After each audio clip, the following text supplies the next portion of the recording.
Presidente, un protocollo per la legalità con tutte le forze imprenditoriali e sociali della Regione nel giorno in cui un amministratore pubblico viene minacciato dalla mafia.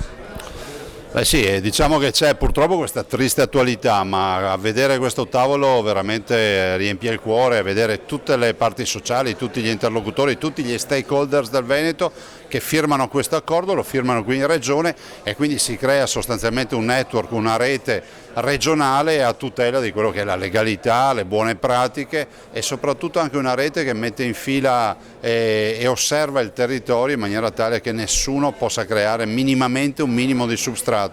per condizioni di criminalità e di illegalità. Lei ha detto soltanto facendo squadra si combatte la malavita organizzata. Beh, lo abbiamo dimostrato in molti casi e penso che il Veneto anche oggi abbia dato una dimostrazione di essere una grande regione, un grande popolo, quando tutti i veneti, tutti i rappresentanti dei veneti si ritrovano attorno a un tavolo per dire il nostro obiettivo è legalità, pulizia, rigore e vogliamo assolutamente una regione che sia esente da fatti criminosi. Pedemontana, Olimpiadi, mondiali, grandi occasioni di investimento, di movimento di denaro, tutto nelle regole lei ha detto. Assolutamente sì, sono grandi eventi, grandi sforzi economici, grande movimentazione di denaro, ma questo denaro deve andare nelle vie giuste, deve essere impiegato con la legalità e soprattutto con la collaborazione tra le istituzioni dello Stato e la dimostrazione di questa firma va proprio in questa direzione.